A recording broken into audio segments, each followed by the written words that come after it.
lo que les voy a comentar y lo que voy a hablar no es una estructura teórica solamente, no es un marco teórico de lo que está pasando y de lo que pudo haber estado estructurado desde hace mucho tiempo. Es básicamente lo que hoy todos estamos viviendo, visto desde otra manera. Es un testimonio en donde yo les voy a compartir todo aquello que tanto las universidades, algunas lamentablemente las pontificias, universidades católicas de nuestros países y otras universidades estatales lo conocen como los famosos posgrados de género o todo lo que tiene que ver las estructuras políticas de género. Es importante que sepamos de dónde parten, cómo fue estructurado y quiénes estaban detrás y con qué objetivo lo hicieron. Creo que para poder resumir todo esto y para que todos podamos compartir de una manera mucho más clara aquí hay tres poderes fundamentales. Un poder económico, que es el que mueve absolutamente todo. Un poder ideológico y político que tiene intereses, tanto eugenésicos como nazis y de gobierno global. Y un interés netamente ideológico hacia la nueva estructuración de unos nuevos procesos culturales y sociales. Mucho dinero de por medio, muchos intereses de poder de por medio, pero una propuesta que ha ido calando en nosotros de una manera asombrosa. Para empezar a hablar sobre la ideología de género, es importante saber dónde nace. Realmente la ideología de género nace primero de una corriente feminista. Eso sí es importante saberlo. Nace desde el momento en que los movimientos sufragistas del siglo XIX y del siglo XX empiezan a trabajar por algo fundamental, que era el derecho igualitario a la mujer y era la búsqueda de la participación de la mujer. Así nace. Nace desde lo que tiene que ver los primeros movimientos feministas. Dentro de estos primeros movimientos feministas vamos a ver qué se exige. Se exige la participación pública de la mujer, se exige el derecho al voto de la mujer. Pero ahí es donde empieza a marcarse una búsqueda de un lineamiento político y de un lineamiento filosófico. Y así estos grupos feministas se empiezan a enmarcar con mucha fuerza dentro de lo que tiene que ver el feminismo liberal. Este feminismo es angloamericano y tiene raíces protestantes. Hace énfasis en el individuo e ignora la importancia de la familia-comunidad, es decir, la mujer y la mujer.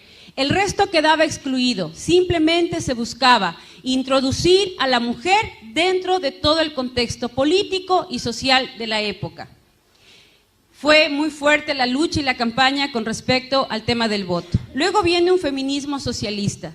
Como este feminismo hablaba exclusivamente de la participación, del derecho al voto, de la participación social y ciudadana de la mujer, es decir, pasar de objeto a sujeto social, se vincula dentro de todo este proceso el socialismo. ¿Y cómo entra? Entra directamente desde el ámbito francés y alemán.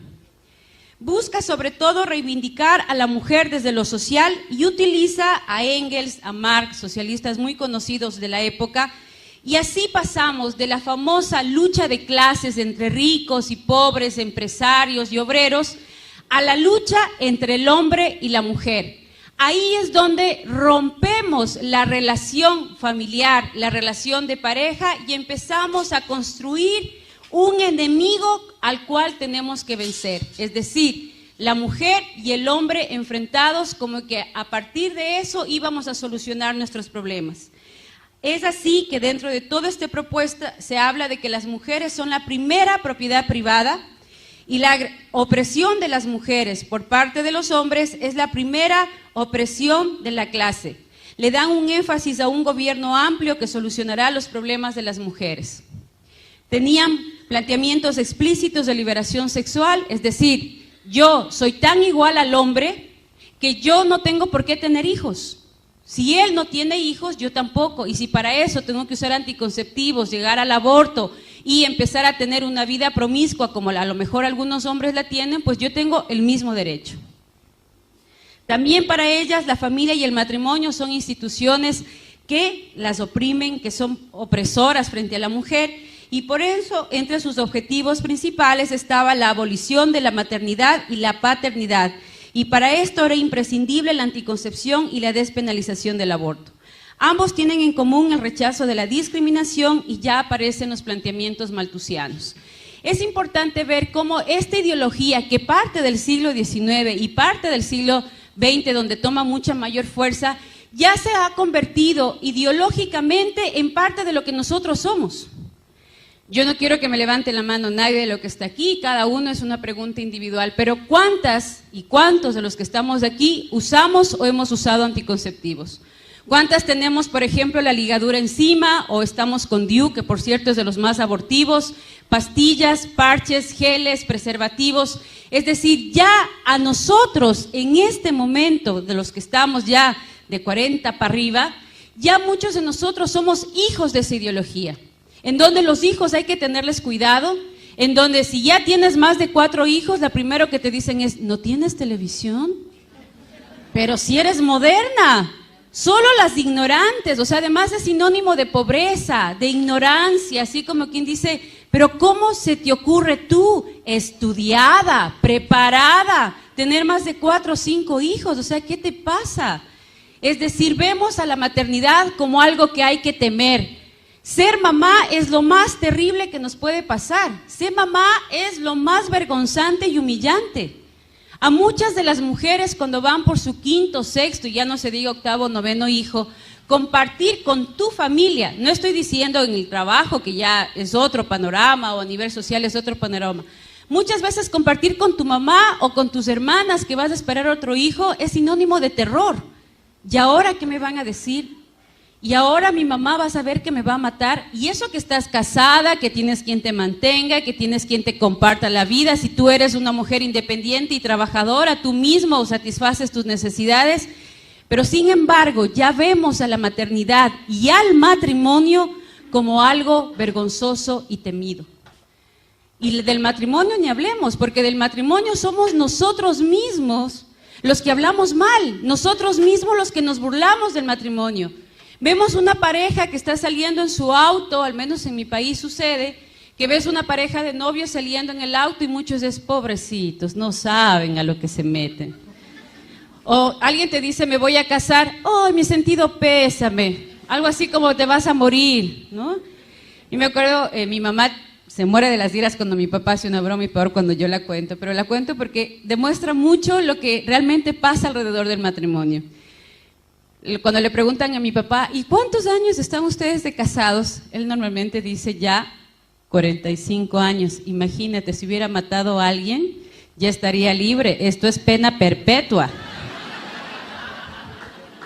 Entonces, claro, cuando ya empiezas a oír esas cosas y tienes 15, 16 años, dices, no, el matrimonio, paso, ¿no? Porque si tan malo es el matrimonio y tan malo es ser mamá, pues vénganse todos los anticonceptivos y todo lo que tenga que evitar el matrimonio. Y hoy postergamos el matrimonio 35, 40 años, preferimos tener una pared de títulos, una cuenta corriente bien gorda, casa, terreno, tarjeta de crédito, auto, a tener familia, a tener hijos. Y yo tengo muchas compañeras feministas de izquierda que tienen su pared forrada de posgrados, masterados, PhDs, tienen unos sueldos de 25, 30 mil dólares mensuales, porque eso es lo que aproximadamente paga una dirección de un proyecto de la ONU o de la OEA, y llegas a la casa y no tienes ni un perro quien te ladra. Envejeces sola.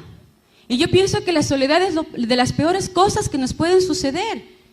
Yo, bueno, somos 3 hermanos, somos 3 con los que al menos si estoy enferma, ahora por ejemplo mi marido tuvo que salir de viaje también, estamos trabajando en una consultoría afuera, entonces tienes un papá al que le puedes llamar, oye papi, ayúdame con los chicos, mi hermano el menor todavía no está casado, oye gordo, anda a dormir con mis guaguas porque no va a haber nadie en la casa. ¿Se imaginan si fuéramos hijos únicos? ¿Qué es lo que ya pasa en Europa? Se muere el papá, se muere la mamá, él se queda solo, un primo vive a miles de kilómetros del otro, estás enfermo, no tienes a nadie quien pedir que siquiera te pase un vaso de agua.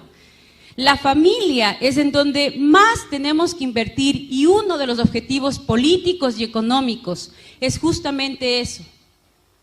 Europa creció económicamente en el tiempo en que la empresa era familiar y se construía la empresa desde lo familiar. Pero a nosotros nos dijeron que era más importante tener títulos antes que construir en la empresa familiar.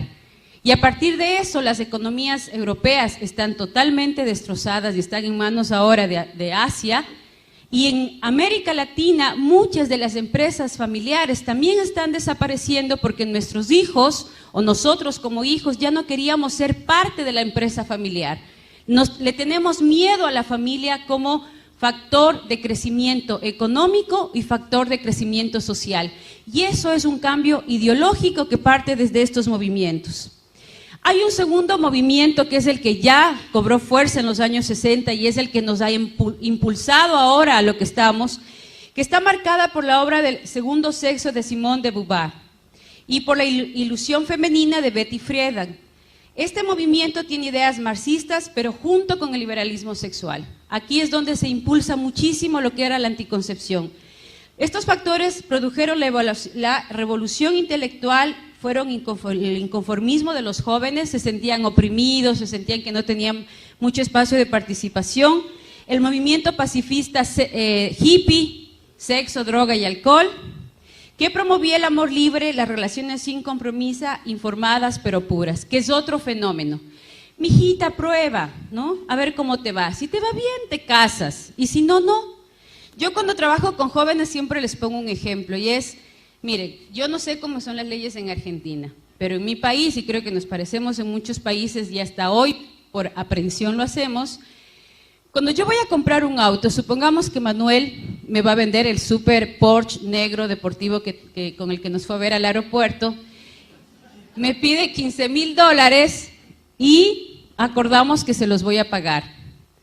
Pero yo antes de pagar esos $15,000 voy a ver que no tenga problemas a nivel judicial, a nivel legal, que tenga todos los permisos, que funcione, que tenga absolutamente mecánicamente todo bien, me aseguro de todo eso y ahí luego de asegurarme de todo eso firmo el contrato y ahí le doy los $15,000 a Manuel por su Porsche.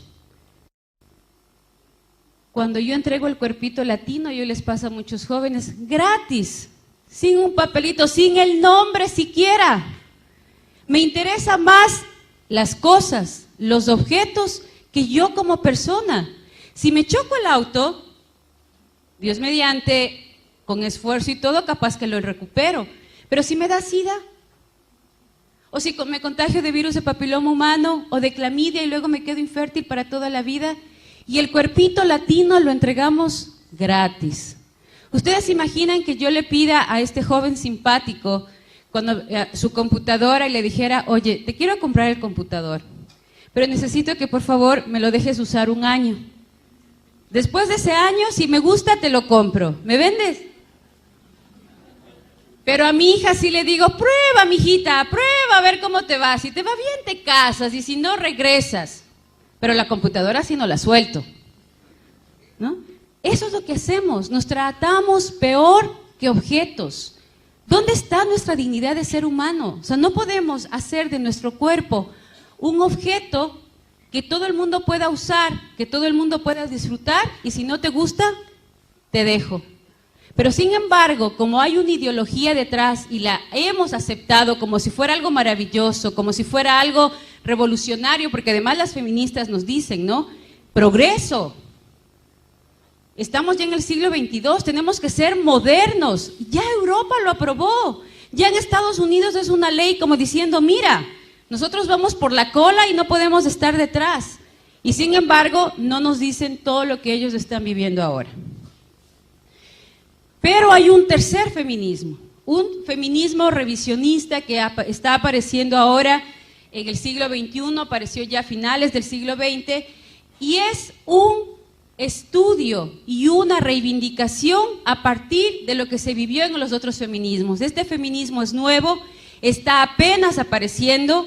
Hay una es una diputada, senadora de la Comunidad Económica Europea, que lo está liderando, y ella hace un análisis en donde dice que Badinter es la que está trabajando en esta propuesta, que las mujeres no estamos dispuestas a sacrificar nuestra maternidad y la relación con el trabajo. Es decir, nos interesa tanto ser productivas, pero no por eso dejar de ser mamás.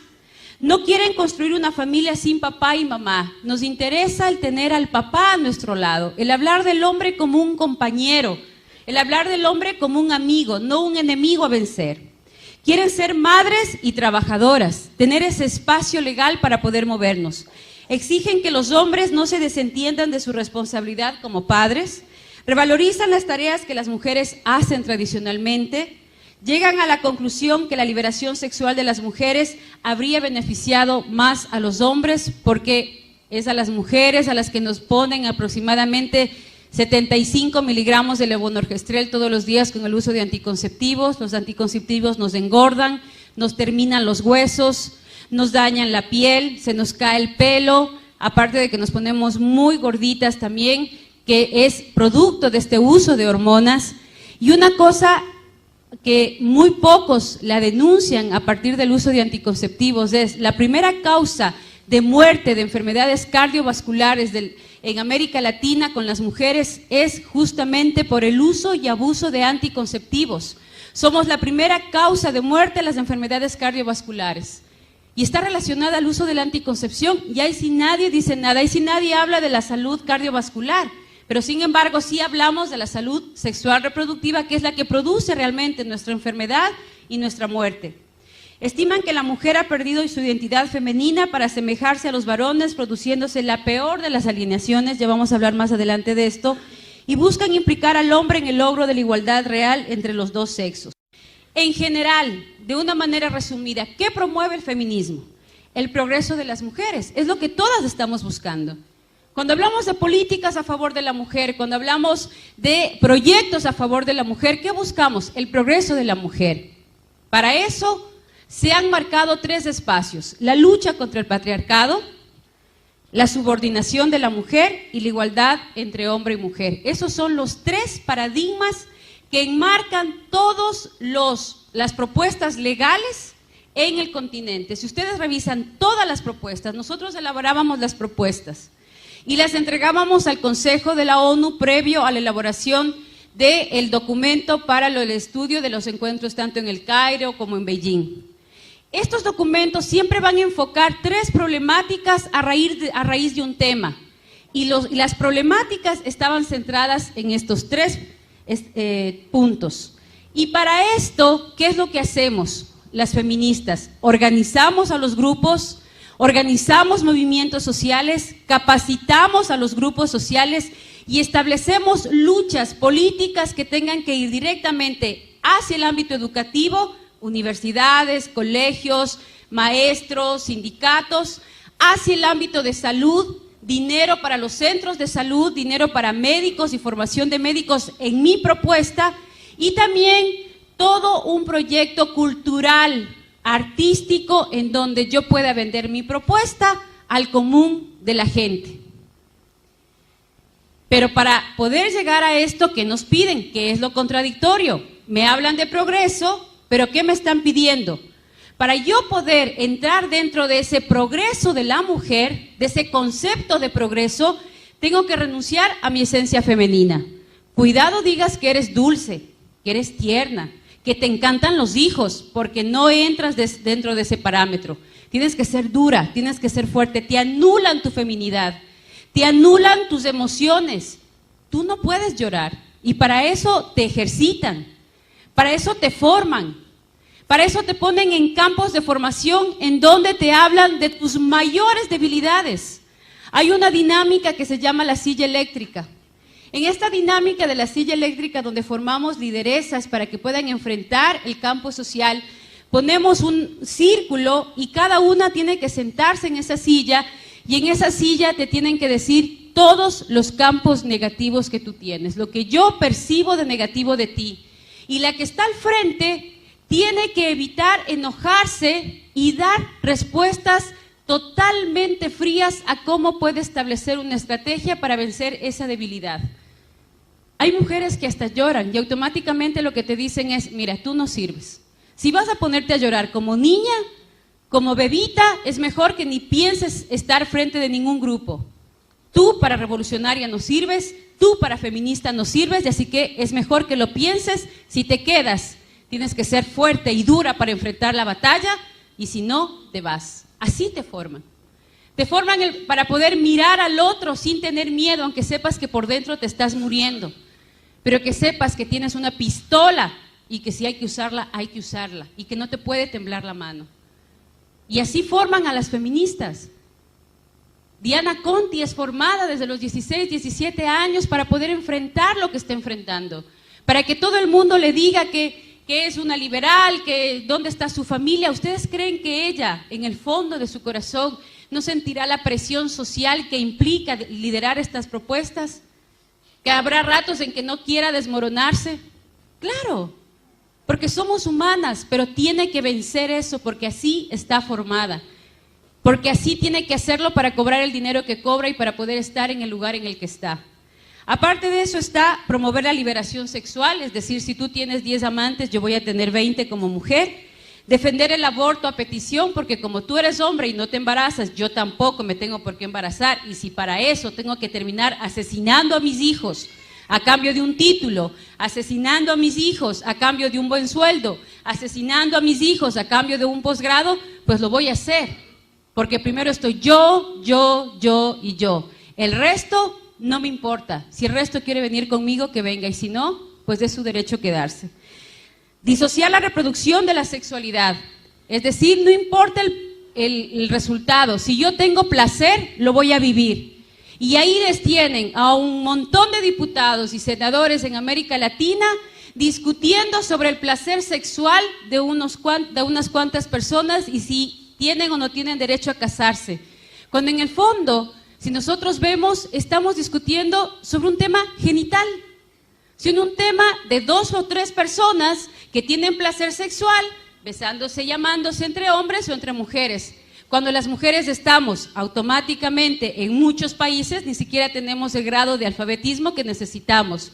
Cuando muchos padres de familia están sin trabajo, cuando muchas escuelas ni siquiera tienen un pizarrón decente donde puedan trabajar en el sector rural, cuando muchos centros de salud ni siquiera tienen una aspirina para poderle dar a un niño o a una niña que está enferma. Y sin embargo, los diputados y los senadores de nuestros países discutiendo sobre el placer sexual de 4 y 5 personas. ¿Por qué? Porque les dicen que es política.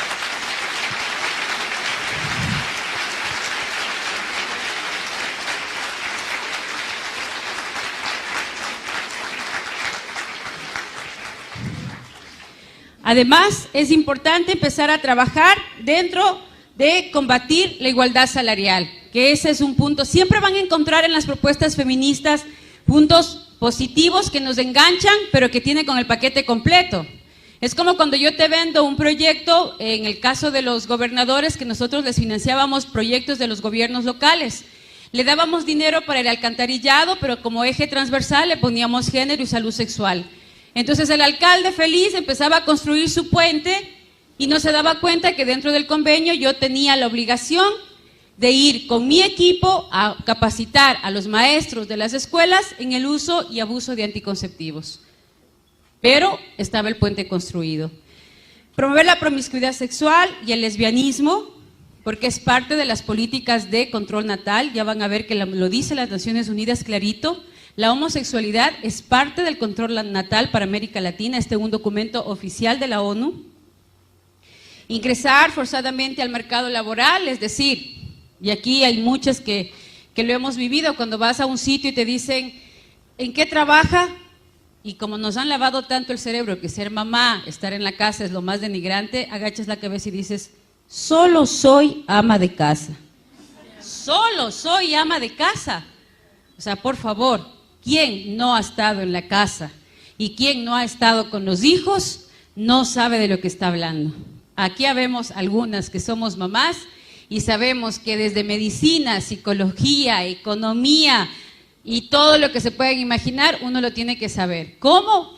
Pides ayuda al Espíritu Santo, porque te viene la de 20 años con la crisis de que se peleó con el novio y no sabe qué hacer. Viene el de 14 años que resulta que el profesor de matemáticas le mandó un ejercicio de X sobre Y al cuadrado y que tiene que resultar pi y dices, Virgen Santa, ¿y qué será eso? Y viene la de tercer curso y te dice, mami, lo que pasa es que me mandaron a hacer un ensayo de lenguaje sobre el Quijote de la Mancha. Y tienes que pasar desde la psicología a la filosofía y las letras en un santiamén, porque además todos te quedan viendo así como diciendo, Mamá, la respuesta. Vamos de uno en uno y despacito, porque de lo contrario termino haciendo el deber de álgebra en lenguaje. Promover la agenda de género es otro de los puntos que nace del feminismo, porque a las mujeres nos hablaron tan mal de los hombres y nos enseñaron a odiar tanto a los hombres que hoy terminamos en la cama de otra mujer, porque les tememos a los hombres. Y ahí también inicia la agenda de género, porque tengo tanto miedo de vincularme con un hombre, porque me han hablado tan mal de los hombres, que el amor entre mujeres dice que es más puro, ¿no? ¿Cuáles son las estrategias para esto? El primer canal que se utilizó en todos los grupos y a partir de las conferencias internacionales fue el punto como estrategia global, el control de natalidad como derecho humano. Fue el primer punto. ¿De dónde parte? Eso es importante saberlo.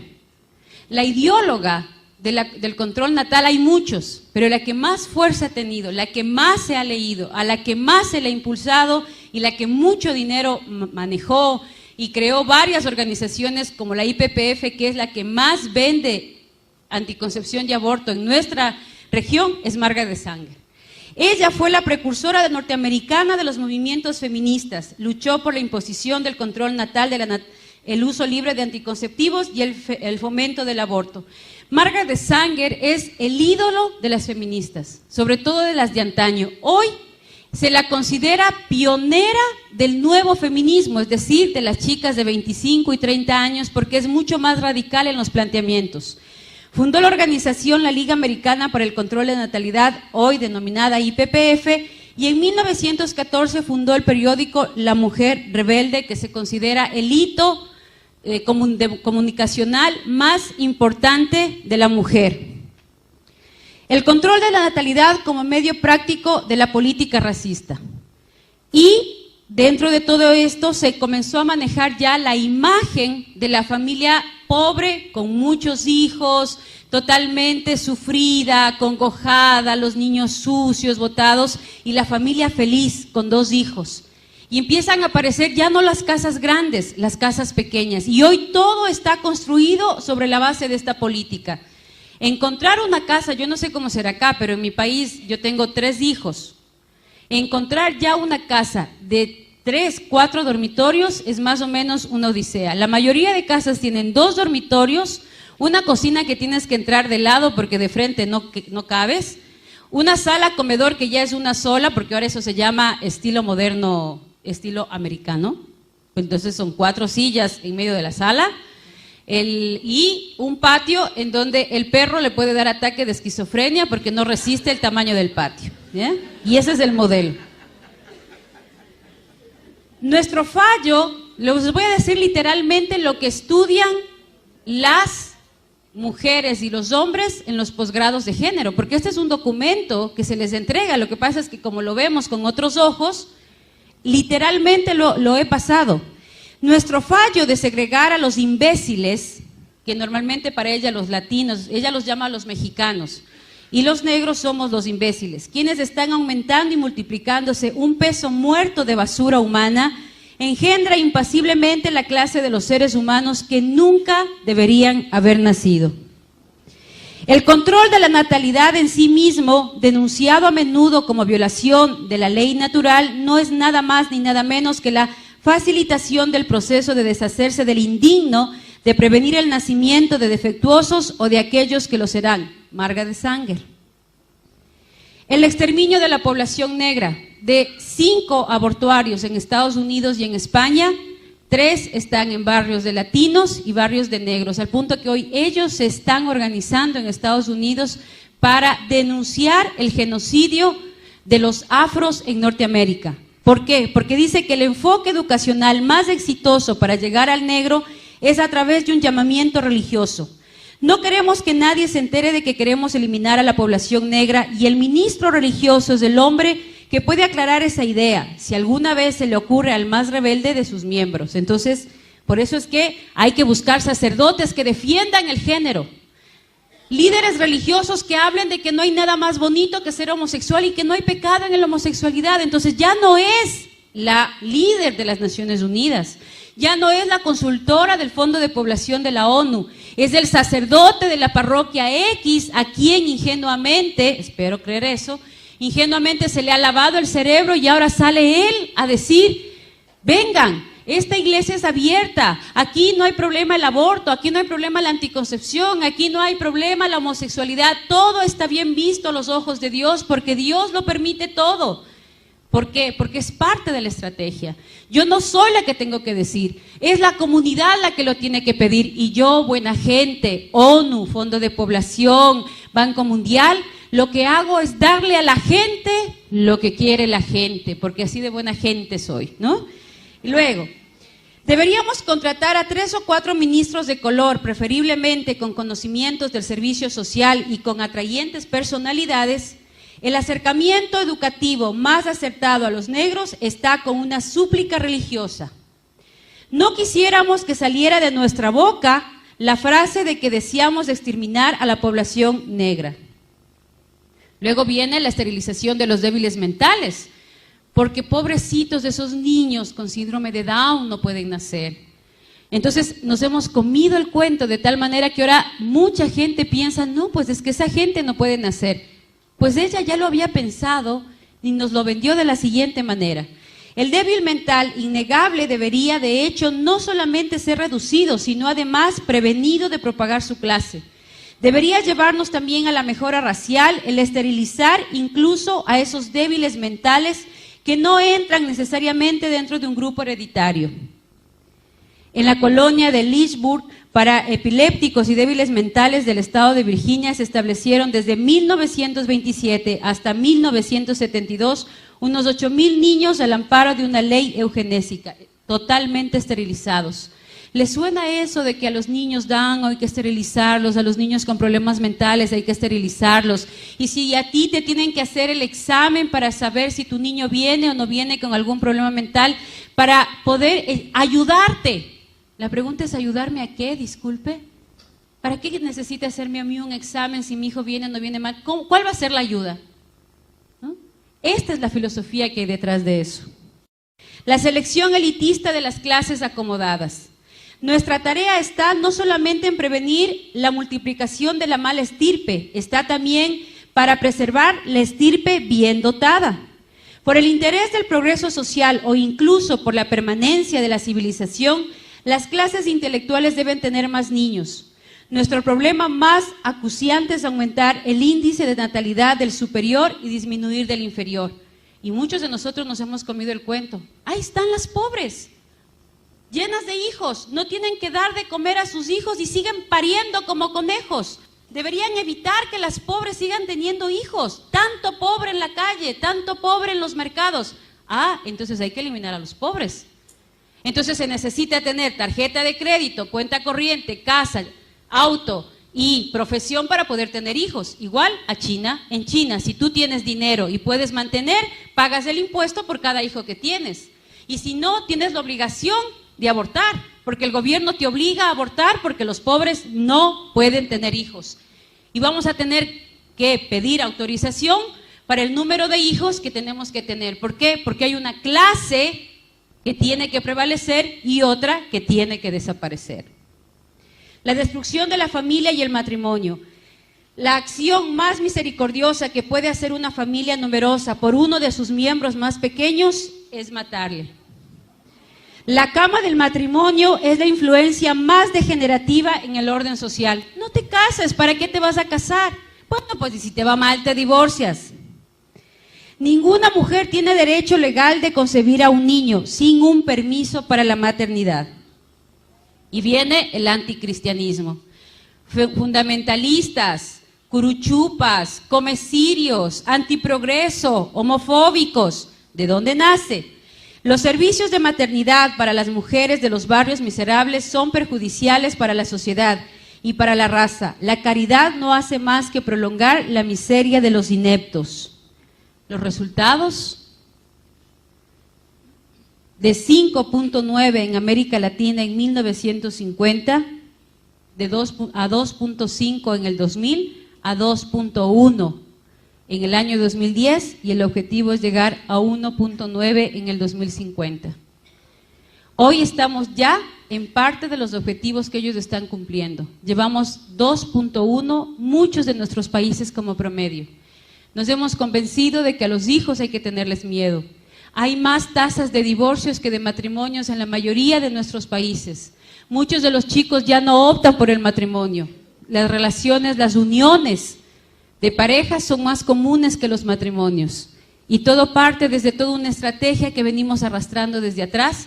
Yo le he puesto las frases tal cual ellos lo dicen, pero a nosotros nos hablan de progreso, nos hablan de derechos, nos hablan de felicidad, nos hablan de éxito, cuando en el fondo, si ustedes les preguntan a estas feministas, les preguntan a estos líderes sociales, ¿cuántos de ellos están con la persona con la que se casaron? ¿Cuántos de ellos tienen hijos botados en varios hogares? ¿Cuántos tienen hogares destrozados? Casi todos. Ustedes fíjense en un líder de izquierda, fíjense en una feminista y vea si realmente detrás de ella hay una estructura social y familiar que le sostiene. La mayoría de ellas no lo tienen. Y si la tienen es porque es un marido santo que aguanta todo. ¿Cuáles son sus canales? Aquí viene la estrategia. ¿Cómo funciona esto? A través de las conferencias que acaparan el 70% del trabajo de las Naciones Unidas. Esa es la estrategia.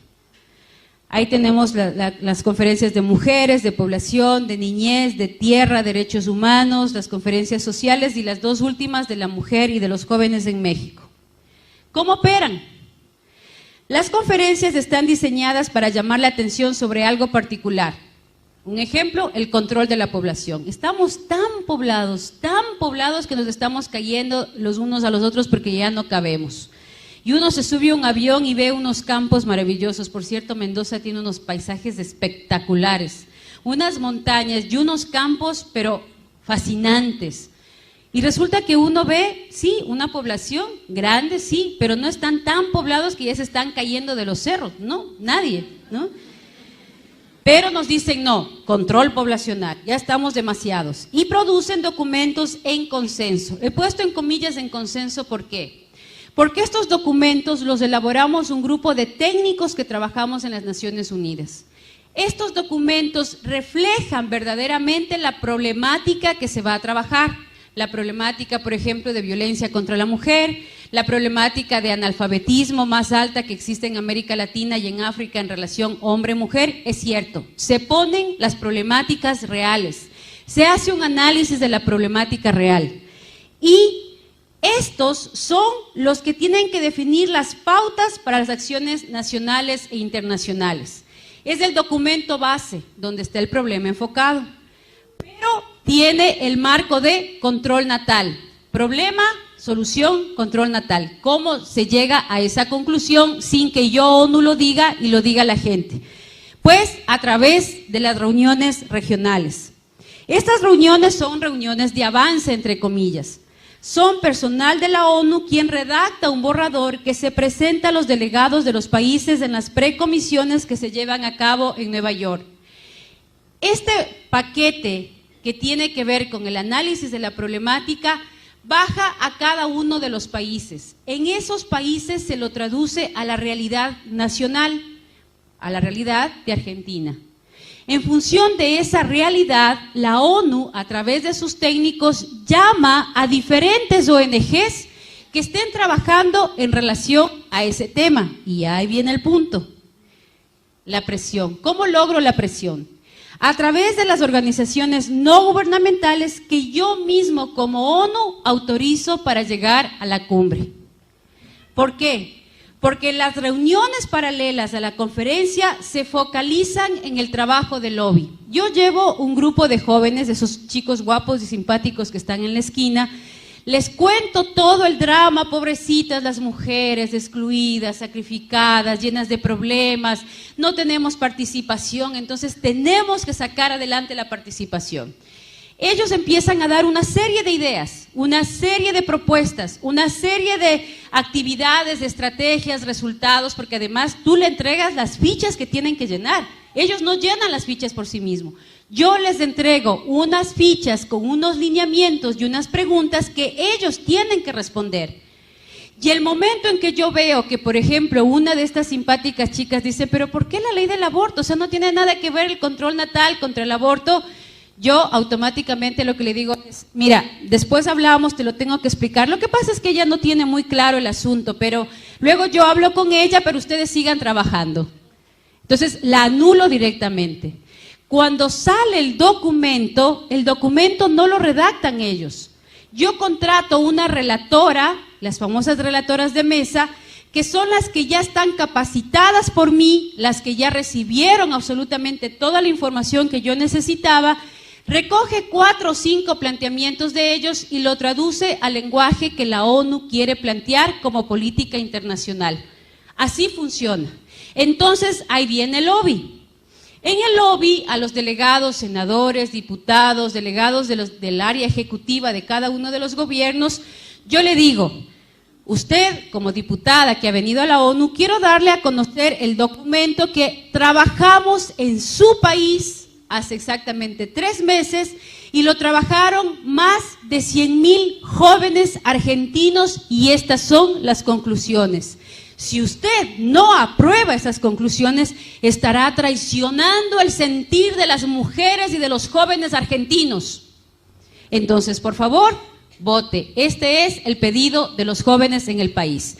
Y el trabajo del lobby es convencerle al delegado de país de que su país es el que está pidiendo porque yo, ONU, he hecho todo el trabajo de las ONGs. Luego aparecen las voceras de los grupos de base y de las organizaciones internacionales con intereses económicos. Aparecen los proyectos, aparecen ya los proyectos. Entonces, ¿qué es lo que viene ahí? Aparecen las problemáticas, aparecen las temáticas, lo que se va a aprobar y, milagrosamente, aparecen las financieras. Yo tengo 20 millones de dólares para apoyar esa propuesta. Yo tengo 100 millones de dólares para trabajar con jóvenes en Colombia. Yo tengo 6 millones para hacer convenio con Ecuador. En el temática de mujer, yo te voy a dar para violencia de la mujer, te voy a dar 25 millones para el SIDA y empieza la repartición del pastel. Y como se empieza a generar un espacio de necesidad versus oferta, creen, en la problemática quedó a un lado y ahí se empieza la danza de los millones en función de los proyectos que se empiezan a ofertar, entre comillas, para cumplir el objetivo planteado en esa conferencia. ¿Cómo lo hacemos? Con oficinas permanentes en la ONU para ayudar el objetivo de la ONU, de la cumbre en la ONU. Si yo me doy cuenta que María de los Ángeles es una líder espectacular, que maneja muy bien el lenguaje, que tiene muy claro cómo distribuir los presupuestos, yo le digo, María de los Ángeles, quiero hacerte una propuesta desde la Secretaría del Senado. Tengo en este momento 25 millones de dólares para trabajar en la temática de mujer, que tú los puedes distribuir acorde a los diferentes programas que tienes. Yo tengo ya algunas ONGs que las he visto, que me gusta el trabajo que hacen, y tú ayúdame a seleccionar algunas otras más. Para esto yo te voy a mandar a ti a un curso de especialidad en Canadá, o en Alemania, o en Holanda, o en Bélgica, para que logres establecer políticas sociales mucho más claras con respecto a la temática que se va a aplicar. Te vamos a dar más o menos $2,000 mensuales, el posgrado es de aproximadamente 21 días, te pagamos el hotel, te pagamos el curso que cuesta $25,000 y luego de todo esto elaboramos juntas el proyecto y yo te entrego el dinero. ¿Estás de acuerdo, María de los Ángeles? Ya dudó, eso para mí ya es bastante como funcionaria de la ONU. Exfuncionaria, pero ahorita voy a hacer el papel de la funcionaria para que ustedes vean un poco cómo se manejan las cosas, ¿no? Ahí hay algunas ONGs que hay que conocerlas. Está Parenthood, la famosa IPPF, está el Comité Latinoamericano del Caribe para la Defensa de los Derechos de las Mujeres, el famoso CLADEM, Católicas por el Derecho a Decidir, que ya está en tendencia a desaparecer, porque inclusive la presidenta de las Católicas por el Derecho a Decidir, frente a un ecógrafo, no dudó de que ahí hay vida y dijo claramente que con los avances científicos ya no se puede decir que no hay vida. Entonces, yo veo que ya el plan de la ONU, siempre van a ver el plan de la ONU, aparecen unas ONGs con fuerza, se les pone ahí al frente y todo, se van quemando y a las mismas aparecen con otro nombre, ¿no? Está el Popular Council, que es de los más fuertes y es de los más desencarnados porque tienen estudios económicos, estudios geográficos, estudios antropológicos, sociólogos y todos trabajando en función de esta propuesta y otros más, ¿no? Aquí está también, está llegando a Argentina el IPAS, que tiene su oficina central en México, está Plan Internacional, está también el Banco Mundial, ya los vamos a ver ahora. ¿Cómo funciona esto? ¿Qué hay detrás? Uno dice, bueno, todo hasta aquí es así como político, ideológico. Detrás de todo esto realmente hay mucho dinero. Miren, ¿cómo funciona esto? Estas organizaciones internacionales que se han tomado las Naciones Unidas, la ONU realmente en el 42 nace desde una crisis social mundial muy fuerte, donde los derechos humanos prácticamente desaparecieron, donde se mataron a millones de personas a nombre de la limpieza de raza. En función de eso, nace las Naciones Unidas para precautelar esos derechos. Luego se dieron cuenta que trabajar en los derechos humanos sí deja dinero y que hay mucha gente que está dispuesta a donar dinero para poder impulsar el proyecto. Y ahí aparece, obviamente, el cansancio de estos donantes. Y estos donantes dicen, pero ya les estoy dando millones y millones para reducir la pobreza en África y hay cada vez más pobres. Como reducen los benefactores y necesitaban dinero para poder seguir trabajando, aparecen los famosos donantes, a ver, ya hice algo aquí, los famosos donantes con intereses económicos. Los que más dinero le ponen a las Naciones Unidas para sus proyectos, increíblemente, son las farmacéuticas. ¿Por qué el negocio con las farmacéuticas, donde Sintec es la que más nos ha dado para América Latina? Es la que invierte para generar los proyectos de educación sexual como inversión para poder retribuir. ¿Dónde está el negocio? Yo te vendo los preservativos a 12 centavos desde la India. Vienen 4 millones de dólares. No crean que compramos 1 o 2, compramos, solo en Ecuador acabamos de comprar en enero 4,5 millones de dólares en anticonceptivos a Sintec. Sintec financia los encuentros, financia los lobbies, financia las ONGs, porque yo te entrego a ti a los 13, 14 años un preservativo, te regalo el preservativo, te enseño durante 4 o 5 años a través de los maestros que ganan miserables sueldos en nuestros países, que se los ha convertido en distribuidores de anticonceptivos. Son los únicos distribuidores de farmacéuticas que no ganan ni una regalía por lo que venden, los médicos igual, y se les entrega estos anticonceptivos y se les enseña a usar a nuestros hijos porque yo me estoy garantizando un fiel cliente por 35 y 40 años. Entonces, si yo traigo a 12 centavos y encima más negocio con algunos diputados para poner dispensadores de los preservativos obligatoriamente en los colegios, vamos a poner un colegio base de 1,500 jóvenes, te enseño cómo se usa, te pongo ahí y yo los vendo a 25 centavos.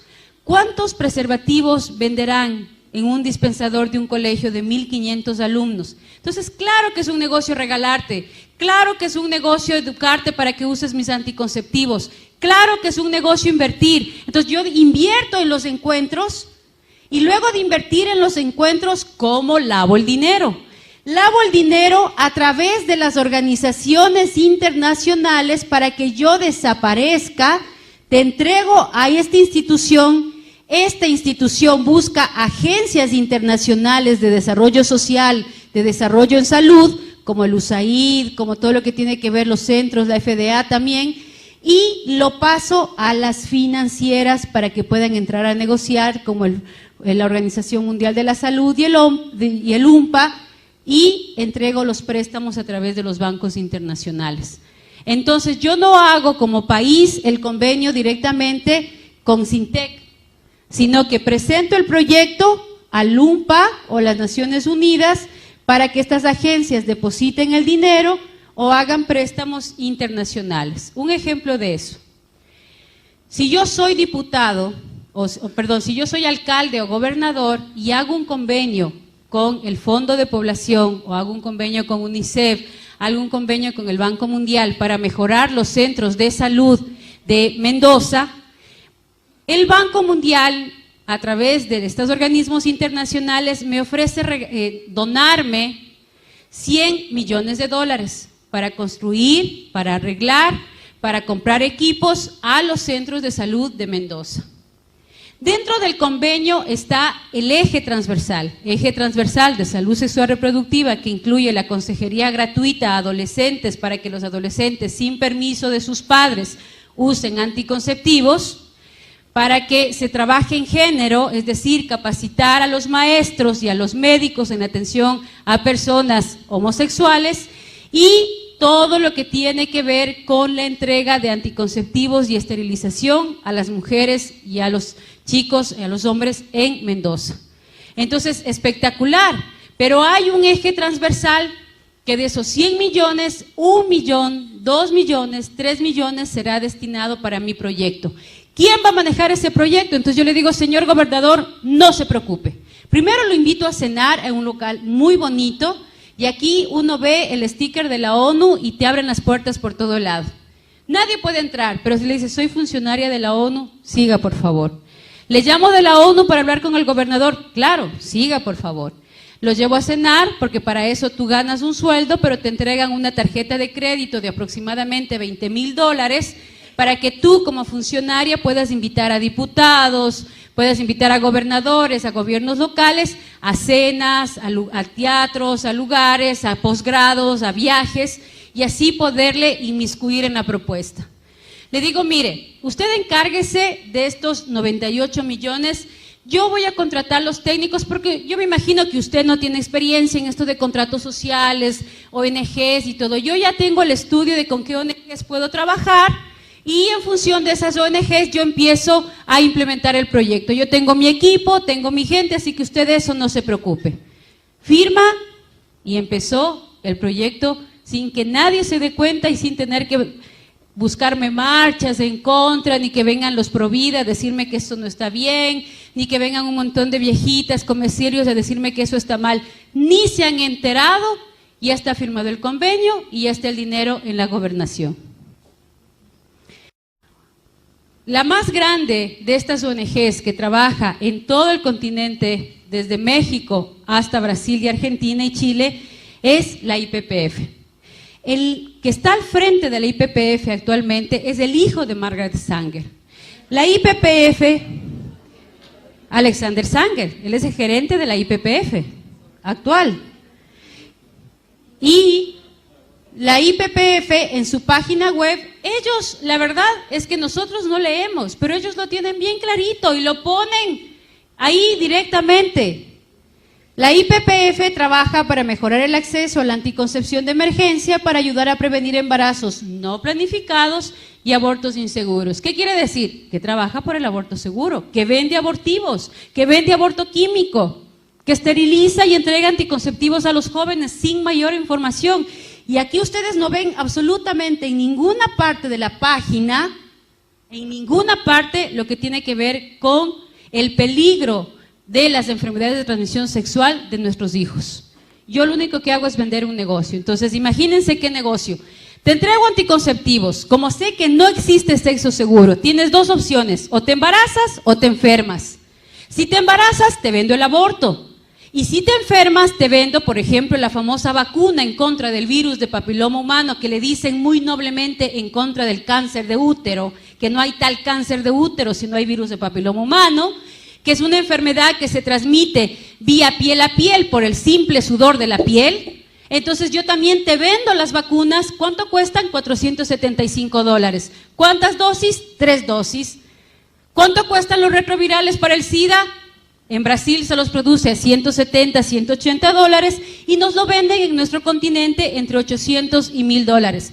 Un negocio redondo. Y para completar el negocio, yo también te vendo las máquinas a través del IPA para todos los procedimientos abortivos, y no conforme con eso, hoy me he inventado un tubo para extraer el bebé de 8 a 10 semanas, venderlo completo. Entren a las páginas web y pongan compro y vendo bebés abortados, y mientras más completo está, más caro te pagan las mismas farmacéuticas para dos cosas: investigación con bebés muertos o elaboración de geles, de cremas y de shampoos con el colágeno de nuestros propios hijos. Ese es el negocio macabro que hay detrás. Entonces, vamos a ver qué de las conferencias y cuánto dinero ya está implementado. En la conferencia del Cairo del 94 ya se habló del aborto como un derecho y muchos países lo aceptaron. Incluyeron los derechos sexuales y reproductivos, y desde 1998 todas las constituciones, todas, sin excepción alguna, todas las constituciones del continente incluyeron dentro del marco constitucional en el área de derechos humanos el concepto de salud sexual reproductiva, sin considerar lo que eso implicaba. Los fondos para planificación familiar en todo el mundo fueron de 17,000 millones de dólares que ya se entregaron y ya se gastaron. Educación sexual y sexo seguro desde los 14 años, que ya empezamos ahí a elaborar los primeros textos educativos para ser entregados a nuestros hijos. Representantes de Honduras como Lorena Casco y también Cecilia Royals fueron las que más guerra nos dieron en esa época. Ellas fueron las que impidieron, y gracias a ellas muchas de estas políticas en América Latina no se introdujeron, porque alertaron a varios de los gobernantes que estaban ahí y a varios de los delegados. Se habló también de que los niños que nazcan deben aparecer como niños deseados, y se empezó aquí a introducir dentro de todos los textos de salud, dentro de todos los libros de ginecobstetricia, el concepto de niños deseados como política desde la resolución de El Cairo. Se trató de cambiar el concepto de familia a familia en todas sus formas, y Europa lo acogió. América, desde Norteamérica, Canadá hasta el Cono Sur, no la adoptaron en el 94.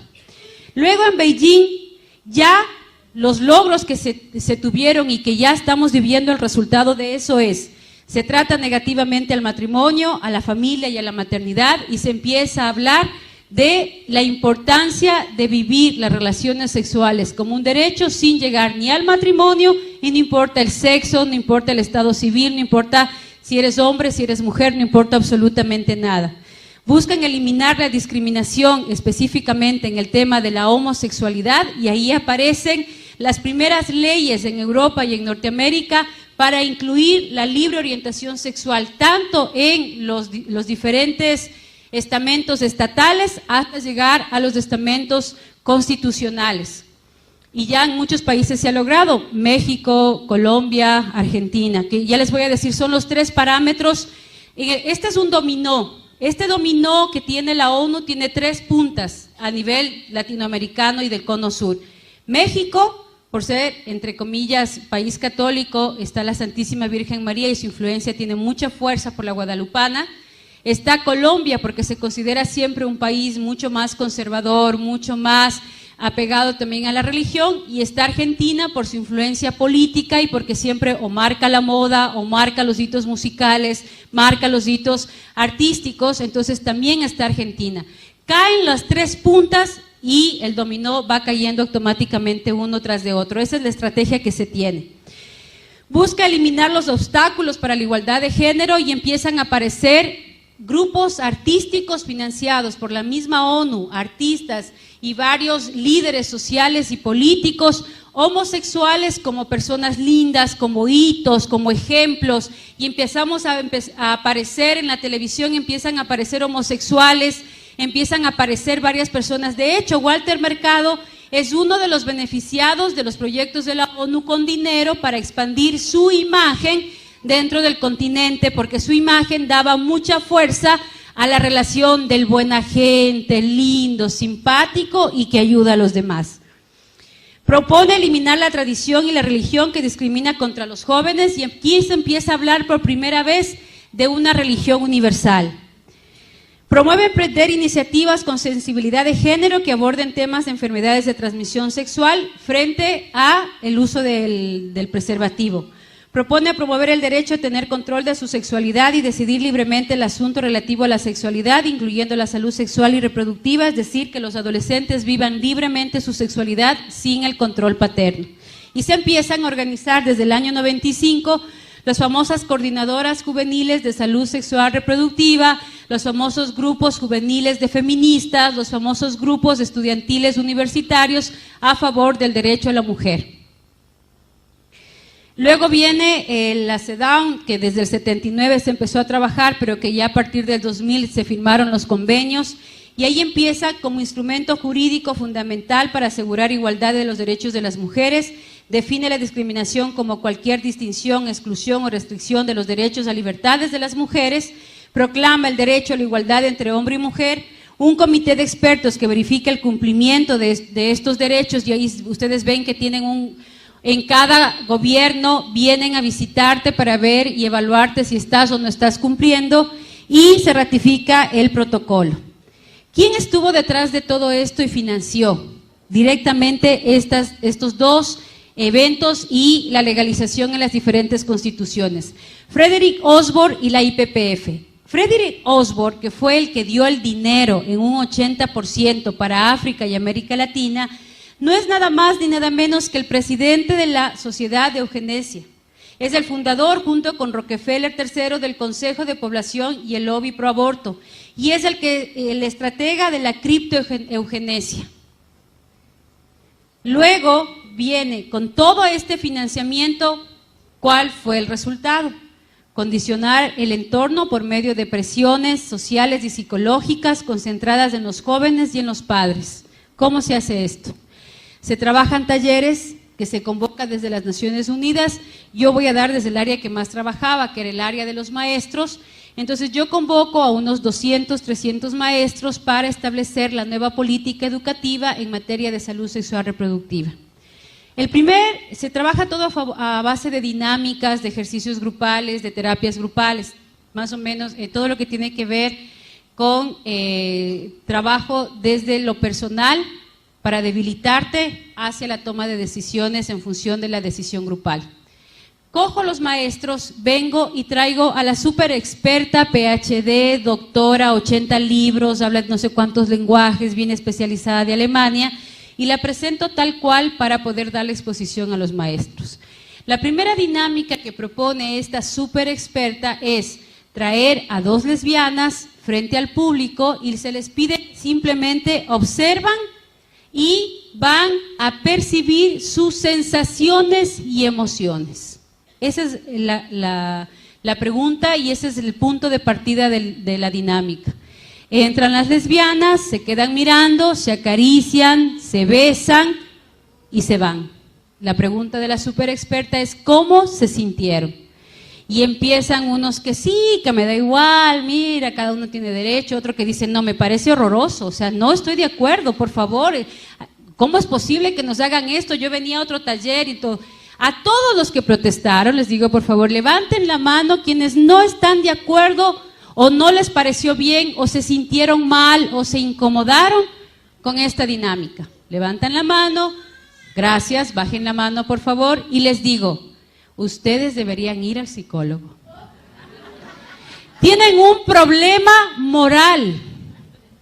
Ustedes tienen todavía problemas de carácter interno que resolver porque están influenciados por cuestiones religiosas, de derecha, y todo lo que ustedes piensan va a evitar el desarrollo de nuestros países. En el evento van a haber muchas cosas de este tipo, por lo tanto decidan si se quedan o se van. Yo les puedo recomendar tomar un taller de gestáltica que les permita vivir su sexualidad, porque a lo mejor lo que tienen es una sexualidad reprimida, porque el 50% de varones ya ha tenido tendencias homosexuales y el 30% de mujeres también las vive todos los días. Eso lo dice el estudio hecho en X, Y, Z, y por lo tanto ustedes están dentro de ese marco. Agachan la mayoría de la cabeza, hay 2 que 3 valientes que se mantienen y pelean, pero el resto mutis. ¿Por qué? Porque lo dice la súper experta. Y así es como empiezan a trabajar todo el control natal, y eso ya lo hemos visto, ¿no?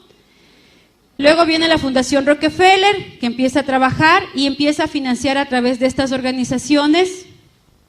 ¿Y cuáles son los logros? Se ha establecido políticas de esterilización de enfermos degenerados, la mujer como pieza clave de la nueva humanidad, la iglesia principal enemiga del progreso humano y la revolución sexual. Hasta ahí el primer paso.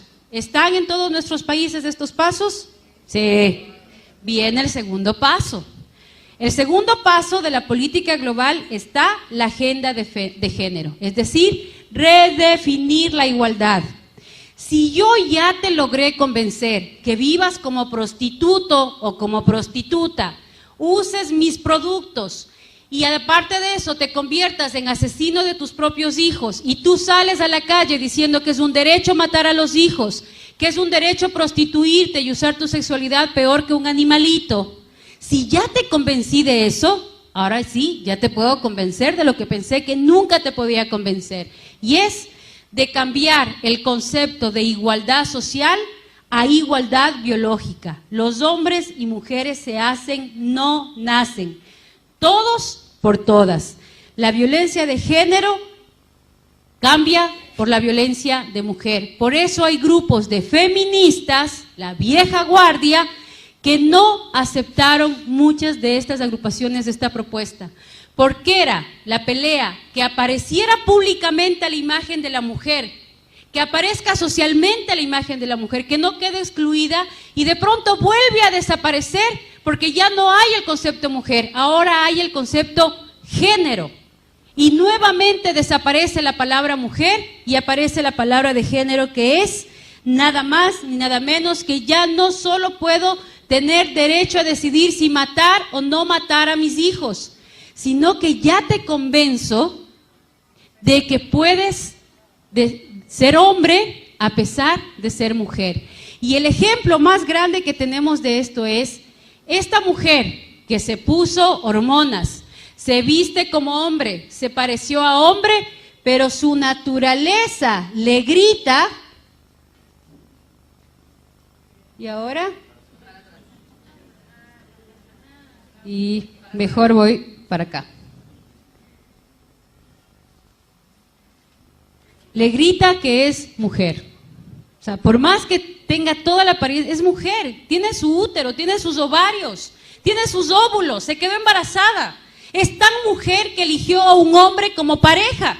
Lo que pasa es que está tan cucú que quiere parecerse al hombre y así se siente más feliz y así se realiza más. Es como ese hombre que necesita que le encadenen y le den a palos y le den a látigos para decir, ¡ay, qué placer! A ella le encanta vestirse de hombre, pero es mujer, su naturaleza le grita que es mujer. Entonces, si yo soy capaz de convertirte en asesina y asesino de tus propios hijos, ahora te voy a decir que no importa el cuerpo en que nazcas, lo importante es el placer que sientas con ese cuerpo. Y si para eso tienes que sentirte mujer siendo hombre o hombre siendo mujer, pues estás en tu derecho porque eso es género. Y entonces sexo es igual a género.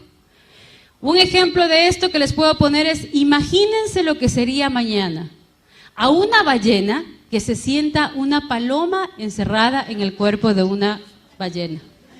Y mañana sale disparada volando por los mares del continente. O al perrito de la casa que de pronto se sienta un gato encerrado en el cuerpo de un perro. Ni los animales. Ni los animales han llegado al punto de preñadas romperse el vientre para matar a sus propios hijos. Ni los animales han llegado al punto de querer ser lo que no son. O sea, a un pez jamás se le ocurriría sentirse pájaro, porque además sabe que se muere en el intento. Y eso es lo que está pasando aquí. Nadie les está diciendo a estos chicos que están viviendo su orientación sexual los terribles daños biológicos que implica esa decisión.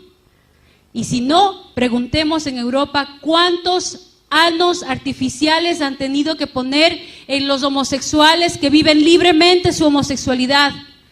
¿Cuántos genitales masculinos han tenido que amputar por las infecciones terribles que se da dentro de su salud el momento de las relaciones anales. Ahí sí nadie les dice nada.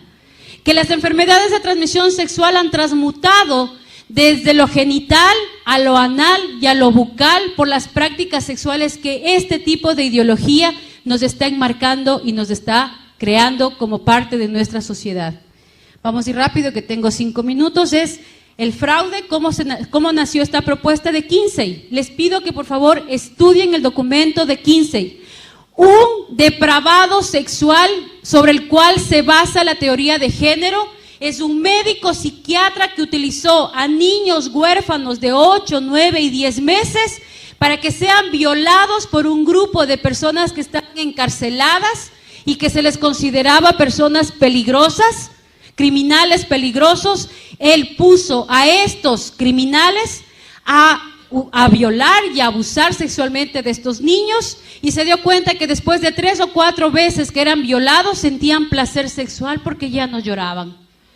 Y el estudio que parte este señor es la base de género. Es tan imposible probar científicamente la teoría de género que por favor no se metan a discutir el género desde la parte filosófica.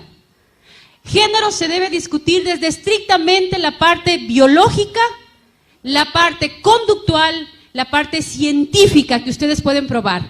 Un ejemplo sencillo de eso es que si en este momento, Dios no quiera, hay un terrible incendio en esta sala y todos quedamos achicharrados y no se reconoce nada de nosotros, el médico forense lo único que podrá decir de esta sala es que había 300 mujeres y 200 hombres, punto. No puede decir que había un medio hombre por ahí o una media mujer por allá. Si a Manuel le quitan un pedazo de hueso y a mí me quitan un pedazo de hueso, el médico lo único que va a poder decir es: hay un esqueleto masculino y hay un esqueleto femenino, punto. Somos tan diferentes los hombres y las mujeres que psicológicamente, hormonalmente, biológicamente funcionamos de manera totalmente diferente. El hombre es más paso por paso. Las mujeres somos mucho más detallistas. Un ejemplo cotidiano de eso, un desayuno en la mañana. Mi amor, ayúdame a hacer el desayuno. Se baña, se afeita, se viste, se arregla, nos atrasamos al colegio. Mamá haciendo el desayuno, mientras se pone las faldas, prende el agua. Mientras prende el agua, se pone el rulero para salir guapa. Mientras se pone el rulero, lanza los uniformes a la izquierda y a la derecha para que los chicos lo cachen y se lo vistan.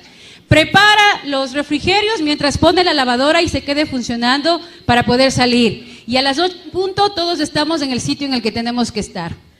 Porque así somos.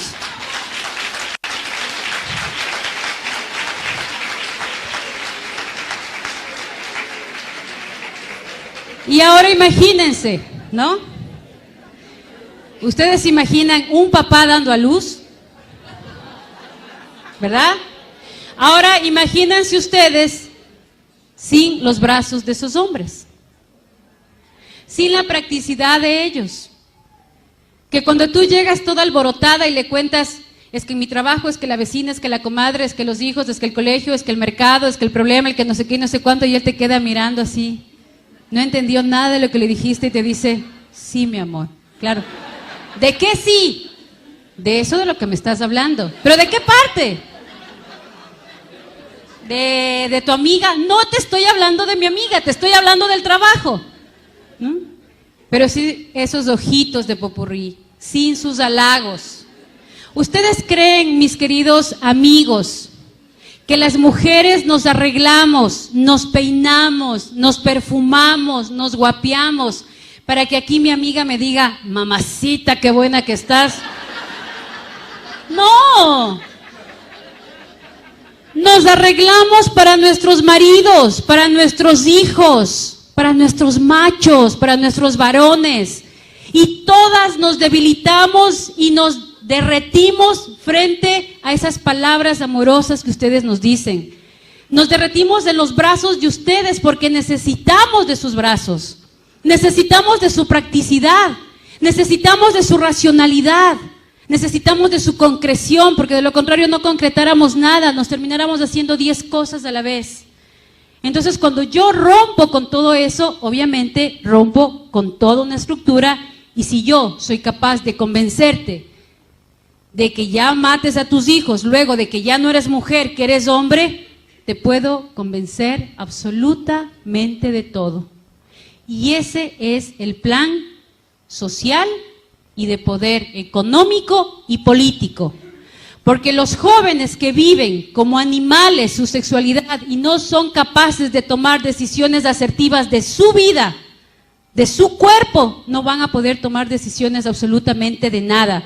La prueba de eso es la generación de los ninis en Europa. Ni estudian ni trabajan. Y eso es lo que quieren acá.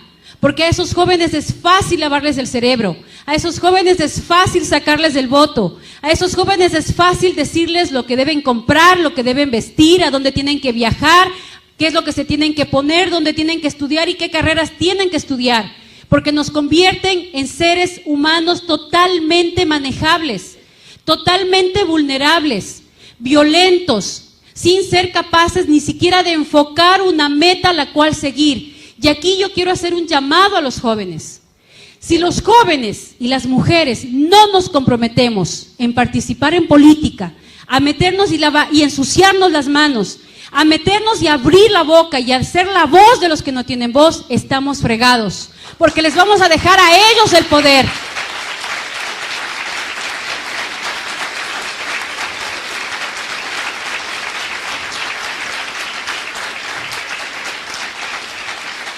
Si ustedes no participan, de nada les sirve tener 100,000 personas en la calle y 80 en contra dentro del Congreso, dentro de los diputados. No nos sirve de nada.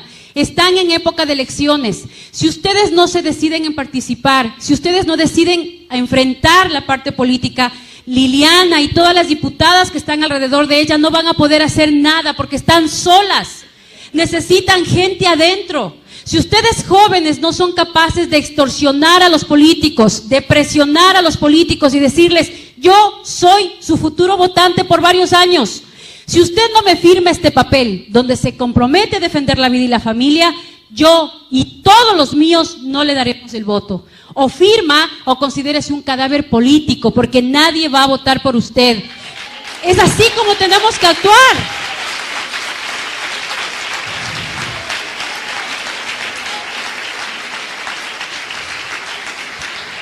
Y como ya me están votando y tengo que correr, no le he dicho todavía cómo organizarse, porque una cosa es la denuncia y estoy empezando recién las propuestas, organizarnos. Este evento es fundamental. Este evento tiene que unirse con todas las fuerzas internacionales que en este momento están trabajando. Estas son algunas de las organizaciones internacionales que están ya dentro de los Estados Unidos en la ONU con oficinas propias. Son gente buena que ya se ha logrado introducir en los canales de la ONU para romperle sus esquemas, para romperle su participación. Si no nos organizamos y no tenemos claro cómo actuar, no lo vamos a lograr. No hace falta que salgas y digas a la calle que el aborto es un pecado, se te van a reír en la cara. Tienes que decir lo que es el aborto, un crimen, y a mí como mujer nadie me va a obligar a asesinar a otra mujer. Así vive en el vientre de mi útero, porque todas las mujeres tenemos derecho, incluida aquella mujer que vive en el vientre de otra mujer. Por lo tanto, estamos por el derecho de todas las mujeres, porque nadie me va a obligar a mí a mancharme las manos de sangre asesinando a mi propio hijo, porque ese hijo es muy fácil quitármelo del vientre y de mi corazón y de mi mente. ¿Quién me lo va a quitar? Porque a mis hijos no les van a decir que metiéndose con otro varón, amando a otro varón va a ser más varón, porque lo voy a destruir. Entonces ahí es donde yo tengo que organizarme, federaciones de padres de familia, federaciones de jóvenes, federaciones de mujeres, federaciones de hombres, porque aquí los que más están perdiendo son ustedes, papás, porque les están quitando el derecho a ser padres, a ser abuelos, porque les están diciendo que son criminales, que son irresponsables, que ustedes no pueden ser papás, que son malos, que son violentos. Eso es lo que les están diciendo. Ya es hora de que los hombres salgan a la calle y digan, habemos hombres que amamos a las mujeres, habemos hombres que estamos dispuestos a dar la vida por nuestros hijos, que no nos avergüenza lavar los platos, que no nos avergüenza cocinar, que amamos a nuestras hijas mujeres y amamos a nuestros hijos varones. Los católicos, los cristianos, tienen que salir a la calle a defender su derecho de hombres, porque hombre no es aquel que tiene más mujeres, hombre es aquel que tiene una y la ama para toda la vida, y ustedes han demostrado ser hombres valiosos.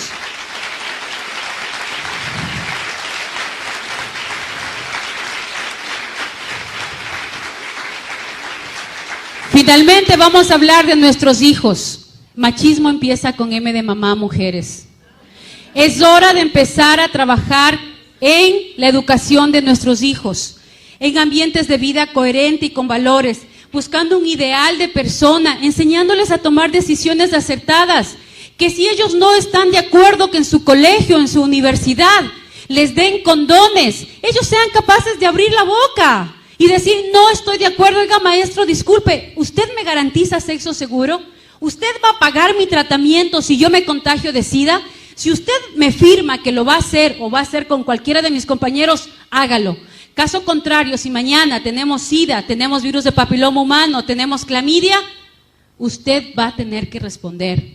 Por lo tanto, es hora de que nuestros hijos, desde los más pequeños hasta los más grandes, sean capaces de enfrentar este nuevo sistema educativo con valentía, porque saben que tienen unos padres detrás que los apoyan, unas agrupaciones detrás que los defienden, un grupo de personas que piensan como ellos. No les hagamos tener miedo de que digan soy católico, que sean orgullosos de ser cristianos, de ser católicos, orgullosos de ser jóvenes que piensan diferente. Yo me acuerdo una vez hice una pregunta a las chicas que quienes creen en la virginidad, y se levantó una muy valiente y dijo yo. Y hubo un grupito por ahí que comenzó a reírse como diciendo, esta loser, ¿no? Ja, ja, ja. Ella les regresó a ver y les dijo, lo que ustedes son, yo lo puedo ser cualquier momento, pero lo que yo soy, ustedes ya jamás en su vida lo van a poder ser. Y esa valentía es la que necesitamos.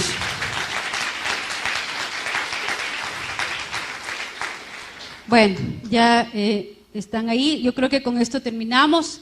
El concebirnos como hombres y mujeres complementarios, establecer mercados, políticas económicas. Hay que empezar a trabajar en función de leyes a favor de la familia, a favor de la maternidad, empezar a crear créditos educativos a favor de las familias grandes, a favor de las parejas, que los que se casen puedan tener reducción de impuestos, reducción en costos, de todo el tema de la construcción, el poder trabajar con las empresas para que en sus publicidades no sean empresas solamente socialmente responsables, sino que sean empresas con políticas familiares, comprometidos con la familia. Ustedes están ahora organizándose. México tiene una idea que le ha venido trabajando mucho tiempo y se las paso por si acaso, el Día de la Familia, en donde todas las empresas, los mercados, los supermercados, los negocios de comida, en ese día hacen programas especiales para las familias, dando énfasis en las familias grandes y en las familias pequeñas. Hacer compatible la maternidad y la paternidad, no tener miedo a comprometernos. Tener acciones positivas y trabajar a favor de la familia y de la vida es lo único que nos va a ayudar y nos va a fortalecer. Trabajar en favor de la familia y de la vida es lo único que va a lograr cambiar Argentina, cambiar Colombia y Ecuador. Si no estamos unidos, no estamos claros y no alzamos la voz, no tenemos derecho ni siquiera a criticar. Si ustedes no están comprometidos adentro, si ustedes no entran a la política, si ustedes no entran a jugárselas, ya perdieron el derecho a criticar. O nos jugamos y entregamos la vida, además porque tenemos el ejemplo más grande de todos. ¿Saben cómo se ama y se defiende lo que uno cree? Así. Como Cristo lo hizo por nosotros. Dar la vida hasta la última gota de sangre. Eso es lo que hay que hacer. Muchas gracias.